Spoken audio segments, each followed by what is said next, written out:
So the idea that human beings are created and were placed in a situation where they're going to struggle, they're going to have to deal with very difficult circumstances, very difficult situations, and even people. They're going to have to deal with that, is part of life.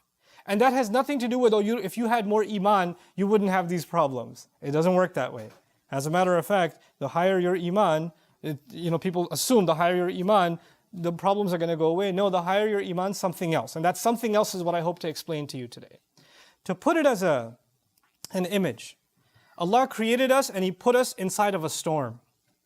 Okay, like imagine a storm in the ocean. You're in a storm. And the waves are turbulent and you've got your little boat, etc. And you're constantly worried about sinking. And you're worried about those who are sinking next to you. But Allah Azza wa Jal, what does the faith do? It gives you the strength and it gives you the ability to go through the storm, to navigate the storm. It doesn't mean you don't get wet. It doesn't mean sometimes the boat almost doesn't tip over. But you now have the ability to go through it and survive the storm. You see, that's the purpose of our faith. Is not to get rid of the problem, but to actually strengthen us so we can go through the problem. One of the most powerful examples of that, and actually before I get into that example, because really at the heart of all of this khutbah today is one phrase from one ayah from Surah Fussilat, and I'll get to that at the end. But for now, I want to give you an example. The two of the hardest burdens that human beings live with are fear and sadness. Fear and grief. Those are the two heaviest burdens that human beings live with in this life. As a matter of fact, when Allah sent Adam alayhi salam to the earth, He told him that when He gives His guidance, فَمَنْ تَبِعَ هُدَايَ فَلَا خَوْفٌ عَلَيْهِمْ وَلَا هُمْ يَحْزَنُونَ. Whoever follows my guidance, they're going to be able to combat fear and sadness, essentially. In other words, Allah knew that in the story of humanity from Adam alayhi salam to the last human being that's going to walk on this earth, every one of them is going to have to struggle with fear and they're going to have to struggle with sadness. Now what are these two things? Fear is about what's going to happen in the future. Fear is about, am I going to lose my job? Is what's going to happen to mom? What's going to happen to my family? What are they going to say? What's going to happen tomorrow? What's going to happen with my exam? What's going to happen with my immigration? What's going to happen with this and what's going to happen with that? These fears about what's going to happen in the next few hours or in the next few days or in the year from now or in the future, these fears are small and big and they're all the time. They're a part of us. You wake up afraid. You're afraid you're going to be late to work. You're afraid that you forgot about some task that you had to do or the time's running out. Small fears, big fears. But fear is a constant part of life. It's always there. And what you're afraid of, let's say a student is afraid of failing an exam. Up until the moments of the exam, there's fear, the heart is pounding. And they take the exam. And then unfortunately, they get the result that they failed. And when they fail, there's no more fear. There's now sadness. I mean, there's fear of what your dad's going to do to you, but there's sadness mostly. Right? Now there's sadness about what happened already. So fear is about the future and sadness is about the past. What already took place in the past. And just because it's in the past, you don't get to tell someone, well, it's in the past, get over it. It's done now. You should move on with your life.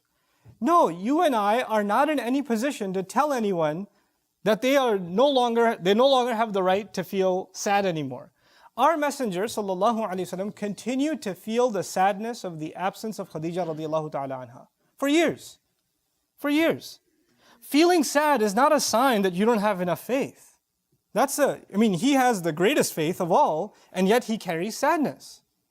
Yaqub alayhi salam lost his son Yusuf alayhi salam. And he carries a great amount of sadness. So much so that he cries so much, ibiyaddat aynahu. His eyes turn white. His eyes turn white out of sadness. But that doesn't mean he doesn't have faith in Allah. He doesn't actually have that. And as a matter of fact, he would only cry of his fear and cry of his grief and his sadness to Allah. إِنَّمَا أَشْكُو بَثِّي وَحُزْنِي إِلَى اللَّهِ. I've given khutbah to you about that before. But today I want to talk to you about an extreme case of fear and sadness first. And that's the mother of Musa alayhi salam. I can't think of a more extreme case of a woman who had to do something so incredibly unthinkable. She knows that any minute from now, soldiers are going to break her door and they're going to kill her baby in front of her own eyes. For a mother to imagine the murder of her own newborn baby. Unthinkable. And the only idea she had that Allah put in her is you need to put your child in a basket and put that basket, alqihi fil yam, throw it into the river. It's not even nicely, gently put it into the river. Ilqa is to throw. Now when you throw something in a river, the river is moving water. When you throw something in a river, it can flip. It's also the case that a basket may not necessarily float. It may get water inside. It may hit a rock. There are animals inside the water. There are all kinds of things. As a matter of fact, when I used to teach the story a long time ago, I used to give the example, when you see a child go even 2 feet near a swimming pool, not even the deep end, the shallow end, a mother will go crazy. She'll drop everything and push people out of the way and grab her baby. There are women that give their babies a bath, in the tub, and they put the water this little. And the baby's like, come on, no, too dangerous. This much is you'll drown. I can't even fit my head in. No, not going to let you. There's a fear. And this mother has to take her newborn. He can't even crawl yet. He can't even do that yet. And she has to throw this thing into the water. Can you imagine the kind of fear this woman has in her heart when she does that? And when she does that, she can't even look at it and can't even cry and scream, my baby, my baby. She can't do that, because if she does that, the soldiers will know one survived and they'll go after him and kill him. So she has to not even if she looks, she has to look from the side. And then this water is not standing still, it's moving. So this basket is slipping away from her sight to the point where she doesn't even know what happened to it. She has no idea what's happened to it. And now she's living with this incredible, overwhelming sadness. What have I just done? What's going to happen to my baby? And in those moments, Allah Azza wa Jal told her, لا تخافي ولا تحزني. Don't be afraid. Don't feel sadness. And even though she still felt afraid, and she still felt sadness, what we're learning in these ayat is Allah will help you overcome not being drowned by fear and not being drowned by sadness. He can let you navigate those two feelings. Those two feelings are very powerful. They're enough to drive someone mad. They're enough to drive someone to the point where they don't want to live anymore. It can be that powerful. And yet Allah can give you the strength to overcome what you and I don't have the strength to overcome. This mother, like no other mother, could stand doing that and survive.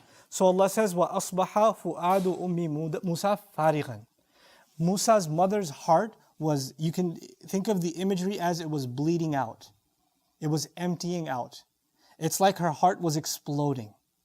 إِن كَادَتْ لَتُبْدِي بِهِ. She was on the verge of just screaming out, that's my baby, I want my baby back. She was on the very verge of it. She couldn't hold it in. لَوْلَا أَرَّبَطْنَا عَلَىٰ قَلْبِهَا.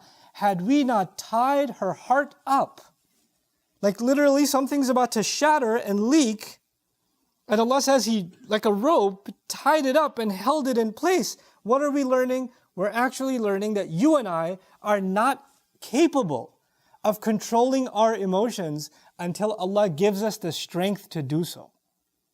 The situation didn't change. The baby didn't start flying instead of floating in the water. The reality didn't change, but her heart changed. Her heart was strengthened by divine intervention from Allah Himself. لَوْلَا أَرَّبَطْنَا عَلَىٰ قَلْبِهَا. And she's not a prophet. What we're learning in these ayat is that Allah will give you and me a strength to our hearts that we'll be able to overcome the most powerful fear and the most powerful sadness, the deepest kind of sadness. He'll make us strong enough, not that those things will go away, but you'll be strong enough to go through it. You won't collapse. Your heart won't fall apart.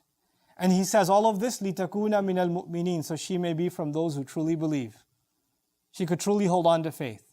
She won't ever accept that my baby drowned. She won't accept that. She'll hold on to her faith, she'll hold on to hope. As a matter of fact, in this ayah, for her to be a believer actually is the same as for her to be hopeful.